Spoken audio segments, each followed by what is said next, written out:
Hello student, welcome back to my YouTube channel Pramod science classes. Dear student, इस video में हम सब class 12 के रसायन विज्ञान का एक ऐसे मॉडल पेपर का डिस्कशन करने वाले हैं स्टूडेंट, जो यूपी बोर्ड द्वारा ऑफिशियल मॉडल पेपर है। स्टूडेंट, यह पेपर खुद यूपी बोर्ड ने जारी किया है। ठीक है, यूपी एमएसपी वेबसाइट पर जाएंगे तो यह पेपर आप सभी को बहुत ही अच्छे तरीके से डाउनलोड कर पाएंगे। स्टूडेंट, सेम इसी पैटर्न पर आप सभी का 2026 का एग्जाम होने वाला है। ठीक है, तो रसायन विज्ञान का पेपर सेम इसी पैटर्न पर आएगा। पर बच्चों, जिस लेवल के इसमें क्वेश्चन है सेम उसी लेवल पर आप सभी के बोर्ड एग्जाम में क्वेश्चंस आएंगे। ठीक है, इस पेपर को हल कर लेते हैं स्टूडेंट, तो आप सभी को पेपर का अंदाजा लग जाता है कि क्वेश्चन किस तरीके से आएगा। ठीक है, तो वीडियो को शुरू से अंत तक जरूर देखिएगा। चैनल पर नया, चैनल को सब्सक्राइब जरूर कर लीजिएगा। चलिए वीडियो को करते हैं स्टार्ट। ठीक है स्टूडेंट, देखिए यहाँ पर आप देख सकते हैं कि सत्र 2025 एंड 26 का यह पेपर है।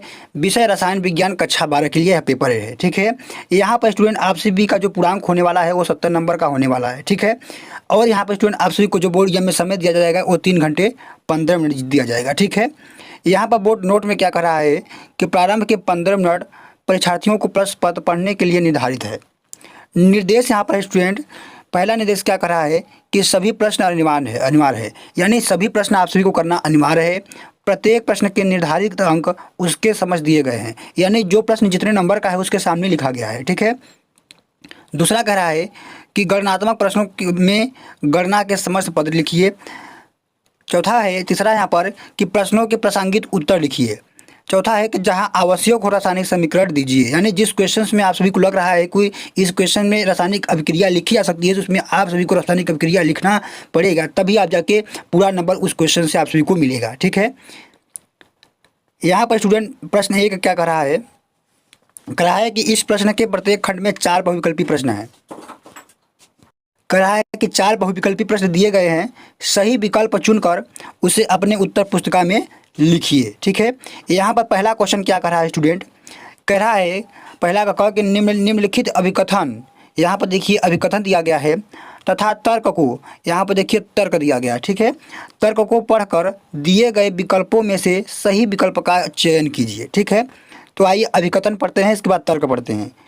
देखिए अभिकथन क्या कर रहा है कि विटामिन डी हमारे शरीर में संग्रहित हो सकता है, और तर्क क्या कर रहा है विटामिन डी वसा में घुलनशील विटामिन है। ठीक है, तो स्टूडेंट जो ये दोनों कथन हमारे हिसाब से सही है, यानी विटामिन डी हमारे शरीर में संग्रहित भी हो सकता है और विटामिन डी वसा में घुलनशील भी हो सकता है, यानी स्टूडेंट ये तर्क और अभिकथन दोनों क्या सही कह रहा है। ठीक है, तो जिस ऑप्शन में स्टूडेंट तर्क और अभिकथन दोनों सही लिखा होगा उसको वही क्या है, इसका राइट आंसर है। ठीक है, तो पहला ऑप्शन यहाँ पर क्या है कि अभिकथन और तर्क दोनों सही हैं, और तर्क अभिकथन का सही स्पष्टीकरण है। ठीक है, दूसरा यहाँ पर क्या कर रहा है कि अभिकथन सही है परंतु तर्क गलत है।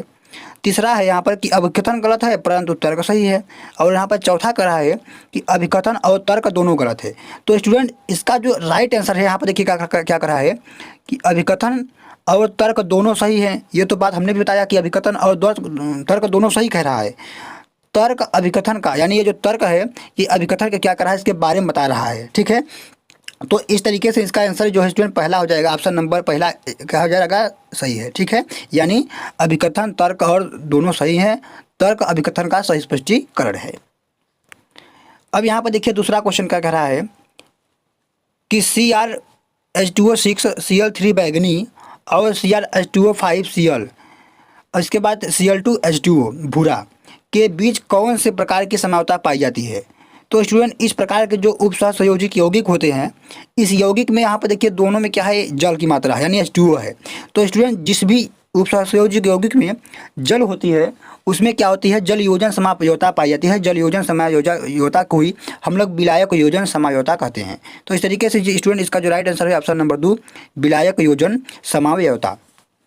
ठीक है, अब यहाँ पर क्या कर रहा है कि कुछ संक्रमण तत्वों की धात्विक त्रिज्याएं नीचे दी गई हैं, इनमें से किस तत्व का घनत्व तो सर्वाधिक होगा, यानी सबसे अधिक होगा। देखिए यहाँ पर है आयरन, कोबाल्ट, निकिल, कॉपर। ठीक है, कह रहा है कि इसमें से किसका घनत्व सबसे ज़्यादा होगा। यहाँ पर देखिए ऑप्शन है, देखिए आप सभी को स्टूडेंट पता है कि जिसका द्रव्यमान ज़्यादा होगा स्टूडेंट उस तत्व का घनत्व क्या होगा, ज़्यादा होगा। ठीक है, तो स्टूडेंट यहाँ पर देखिए इन तत्वों में से किसका द्रव्यमान ज़्यादा है, तो स्टूडेंट द्रव्यमान किसका ज़्यादा होगा, जिसका परमाणु क्रमांक ज़्यादा होगा वही क्या होगा स्टूडेंट, सबसे ज़्यादा होगा। तो स्टूडेंट इसमें देखिए जो कॉपर है, इसमें जो कॉपर है स्टूडेंट, इसका जो परमाणु क्रमांक क्या है स्टूडेंट, सबसे ज़्यादा है। ठीक है, तो इसका जो परमाणु क्रमांक होता है 29 है, सबसे ज़्यादा इन तीनों तत्वों से सबसे ज़्यादा इसका परमाणु क्रमांक है। इसका मतलब इसका ही क्या होगा, इसका वही परमाणु भार भी ज़्यादा होगा, वेट भी ज़्यादा होगा। तो स्टूडेंट जिसका वेट ज़्यादा होता है उसका घनत्व भी ज़्यादा होता है। तो इस तरीके से इसका जो राइट आंसर है स्टूडेंट ऑप्शन नंबर 4 है कॉपर, यानी कॉपर का जो घनत्व है वो ज़्यादा होगा। ठीक है, यहाँ पर क्वेश्चन घ रहा है कि बढ़ती हुई अम्लीय प्रबलता का सही क्रम क्या है, यानी इनमें से यानी इन तत्वों का क्या कीजिए, बढ़ते हुए अम्लीयता क्रम में लिखिए। ठीक है, बढ़ते हुए क्रम में, यानी पहले कम अम्लीय, फिर ज़्यादा अम्लीय, फिर ज़्यादा अम्लीय, फिर उससे ज़्यादा अम्लीय, ऐसे पर क्या करना है, लिखना है। तो स्टूडेंट यहाँ पर देखिए जो ये इथेनॉल है ये क्या होता है, फिनाल से कम होता है, यानी सबसे कम इथेनॉल, फिर फिनाल अम्लीय होता है, फिर एसिटिक अम्ल, फिर क्लोरो एसिटिक अम्ल क्या होता है मतलब अम्लीय होता है। तो इसका जो right answer student option number 3 है, इथेनॉल, फिनाल एसिटिक अम्ल और क्लोरो एसिटिक अम्ल। इसका जो राइट आंसर क्या है, ऑप्शन नंबर 3 है। यहाँ पर देखिए अंगा वाला क्वेश्चन कर रहा है। अंगा वाला क्वेश्चन क्या कर रहा है स्टूडेंट यहाँ पर कि अभिक्रिया एरोमेटिक N2Cl CuCl से अभिक्रिया कराने पर बन क्या रहा है, एरोमेटिक यानी क्लोरो बेंजीन बन रहा है और नाइट्रोजन गैस निकल रहा है और CuCl निकल रहा है। तो इस अभिक्रिया का नाम क्या है पूछ रहा है।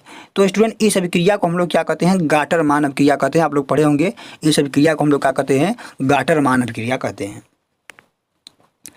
अब देखिए इसका जो क्वेश्चन क्या कर रहा है, क्वेश्चन नंबर 6 कर रहा है कि कॉलम 1 यानी ये कॉलम 1 है, दिए गए हार्मोन, इसमें कुछ हार्मोन दिए गए हैं, उनके द्वारा किए जाने वाले कार्यों यानी कॉलम 2, ये जो कॉलम 2 है से सुमेलित कीजिए यानी सही मिलान कीजिए।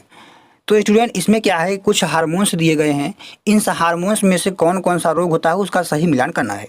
तो यहाँ पर देखिए सबसे पहला हार्मोन है इंसुलिन।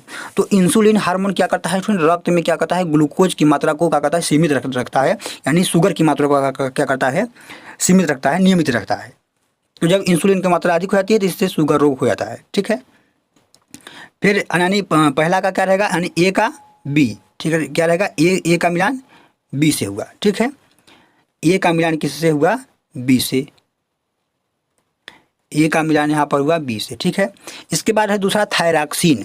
स्टूडेंट थायरॉक्सिन हार्मोन क्या करता है, ये क्या करता है स्टूडेंट, थायरॉक्सिन में शरीर में उपापचय क्रियाओं का क्या करता है, नियंत्रण, हृदय दर और श्वसन दर की मात्रा वृद्धि करना, इसको क्या करता है, वृद्धि करता है। तो बी का क्या हो जाएगा स्टूडेंट, सी।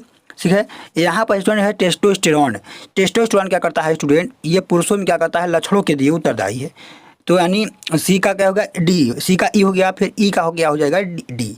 इस तरीके से इसका मिलाना है। तो इसका जो राइट आंसर हो जाएगा, यानी ए का किससे मिला है, बी से, ए का बी से, फिर बी का किससे मिला है, सी से, बी का सी से किससे मिला है, ई से हो गया यहाँ पर।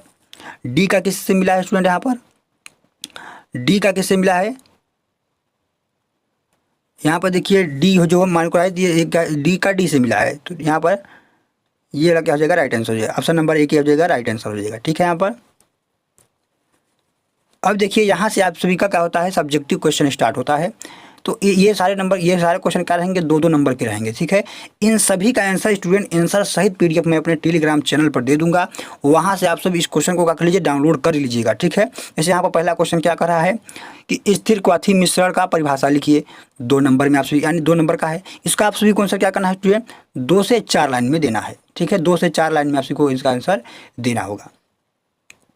ठीक है, तो इस तरीके से स्टूडेंट सारे क्वेश्चन इस मॉडल पेपर के इम्पोर्टेंट है, क्योंकि ये क्वेश्चन खुद, ये मॉडल पेपर जो है ये खुद बोर्ड ने ही जारी किया है। ठीक है, तो ये क्वेश्चन इसमें का बहुत ज़्यादा इंपॉर्टेंट है। इसमें से जो क्वेश्चन आते हैं स्टूडेंट वो सेम टू सेम आपके पेपर में आता है, सेम टू सेम पेपर आप सभी के बोर्ड एग्जाम में इसमें से जो क्वेश्चन है वो आता है। तो इस पेपर को, सारे सब्जेक्ट का पेपर आप हल कर लीजिएगा। सारे पेपर का सोल्यूशन मैं वीडियो में एक वीडियो में लाता रहूँगा और सभी पेपर को आप हल करके अपने बोर्ड एग्जाम में जरूर जाइएगा स्टूडेंट। ठीक है, तो अब देखिए यहाँ पर 5वां क्वेश्चन क्या कर रहा है कि वर्नर के सिद्धांत की प्रमुख विशेषताएं लिखिए। क्वेश्चन नंबर यानी 4 नंबर पे पूछा गया है। फिर यहाँ पूछ रहा है कि वसा में मिले 4 विटामिन के नाम लिखिए और उनकी कमी से होने वाले रोगों के नाम लिखिए। ये भी 4 नंबर का, यानी आप जब विटामिनों के नाम लिख देंगे 2 नंबर मिलेगा, और जब उनकी विटामिन से कमी वाले रोगों को भी लिख देंगे तो 2 नंबर और मिलेगा, यानी पूरे 4 नंबर इस क्वेश्चन से आपको मिलने वाले हैं। न्यूमेरिकल का भी इसमें का बहुत ज़्यादा इंपॉर्टेंट है, न्यूमेरिकल को भी आप लोग जरूर हल करके जाइएगा।